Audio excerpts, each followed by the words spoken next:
As promised, I will be sharing with you my plant collection. I already have shared with you in my first video the snake plant, then the second are my succulents and cactus, and then this time we will discuss about Hoya.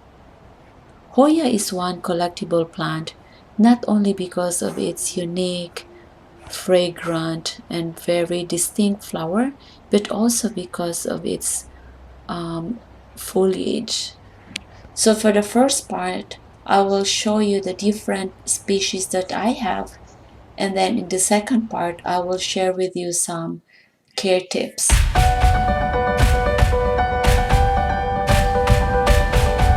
If you are new to my channel, welcome.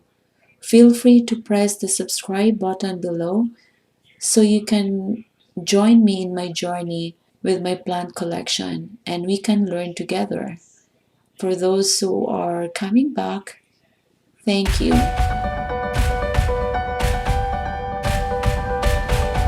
So we will start from the smallest. Oh, please don't judge me. This was given to me by a friend and I started with 3 cuttings. But I only have 1 left. Well, I'm still hopeful that I can revive this. Right, my friend? I know she's watching this video.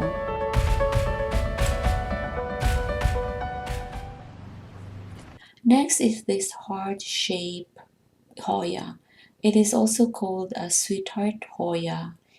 And I put this in our south-facing window in the bathroom. So most of our friends who would visit our place would always ask like, is this real? Oh yeah, that is real. And I have seen a plant that has multiple leaves already of this species, but the price is just incredible. So I cannot afford it. So I'm just happy with what I have. I have had this for at least 6 months now. I know there's no sign of life or new growth, but I think it's going there. So the next Hoya that I will share with you is the latest Hoya in my collection. I just got this like around last week. So this is Stralis and this is a native from Australia. Next is Hoya Retusa. This is distinct from others because of its elongated, flat, and narrow leaves that grow in clusters. This is a perfect choice for a hanging basket. This Hoya wayetii has a narrow, thick leaves with dark margin around the edges, which can turn red when the plant is given more light. And this is its variegated variety.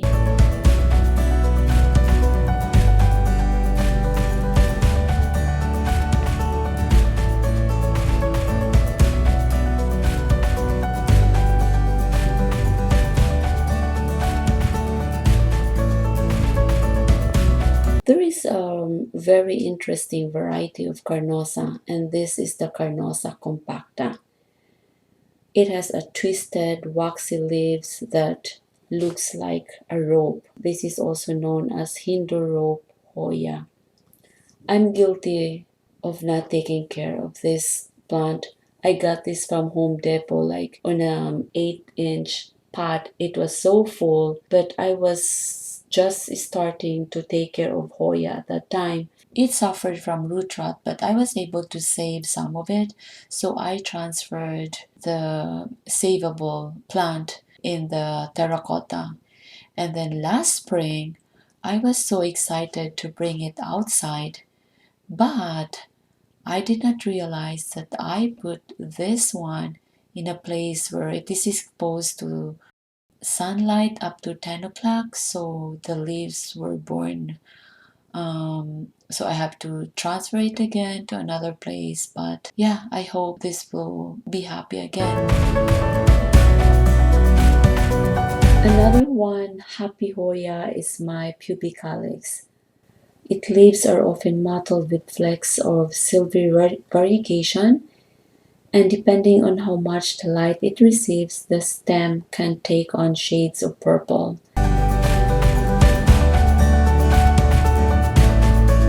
Next is my Hoya Microphilia. This has large, textured leaves whose margins are variegated, with patches of creamy white and sometimes pink, and this loves to climb. So far, this is one of the two that I have that has flowered already. I have posted this picture in my Instagram, like I guess 2 months ago. They say that you do not cut the peduncle since it can still potentially bloom from this. If you cut it, then the plant will again spend energy starting from scratch to bloom.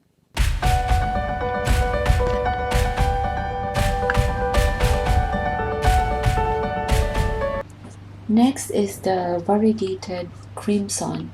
So I have two of this, the Variegated Crimson Queen and the Variegated Crimson Princess. So what's the difference between the two? So it depends on the variegation. So the princess, the variegation is on the center, while the queen, the variegation is around the leaf margins. And what happens if they don't receive enough light, the leaves will revert to green. They say that this is a defense mechanism for the plant because if they don't receive enough light, then they have the tendency to produce more chlorophyll and they will lose their variegation. This happened when it was put indoor in a place in our house where there is no enough light. But I transferred them at our back porch already, which is exposed to morning sun, and then now they are just so happy. I am hoping that this will bloom by next growing season.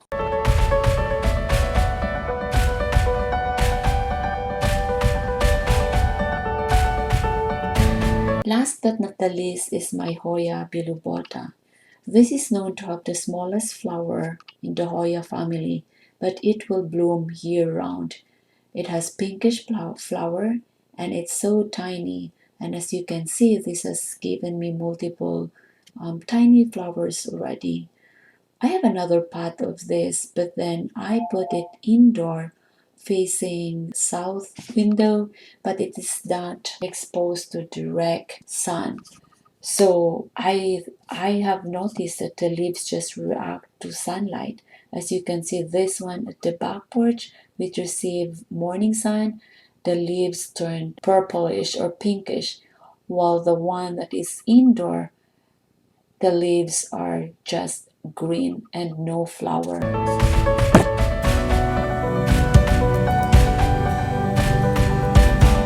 So now let's go to Hoya Care. I cannot stress enough the importance of bright light. They would love morning sun, as you can see in my collection. So it encourages bloom and at the same time, it enhances the variegation of the leaves because if there is no light, then the leaves will just revert to green. But also be mindful that when you transfer them, you have to do it slowly because just like what happened to my compacta, the leaves are also burned. So you have to very cautious also. So for water requirement, they can tolerate more drought rather than drowning. So I usually wait until the soil is completely dry before I water.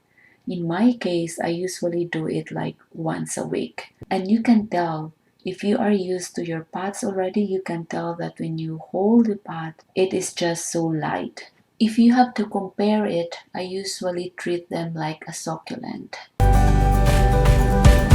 For humidity, I don't give extra effort for this because I'm in Florida, so I am good.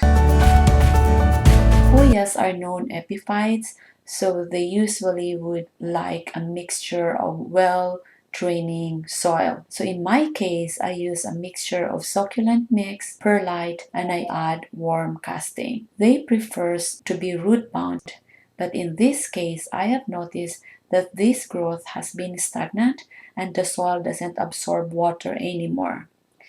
Most folks advise that the best time to repot is during growing season. It's fall right now, but I will repot it anyway. One thing also that one should pay attention is the size of the pot that you use for upgrade. It is suggested that you use at least 1 to 2 centimeters bigger because too big of a pot will increase the risk of root rot because it takes time to dry out, especially if you are using a plastic pot. Also, with that situation, the plant will spend most of its energy for root development rather than foliage. What else? Oh, okay. Nutrients or fertilizer application. It is recommended that you give fertilizer during growth season and you give half dose of what is usually recommended so not to burn the roots. In my situation, I use a fish emulsion fertilizer. How often? As often as I can remember. Yeah, I admit I have not been giving the maximum care to my plants, but I'm trying. I guess that is all for now. We'll be sharing with you my photos in my next video, so watch out for it. For the meantime, feel free to leave a comment down below as to which Hoya has given you bloom forever or what is the number one Hoya that is in your wish list right now. Hope you're subscribed to my channel and I'll see you around next time.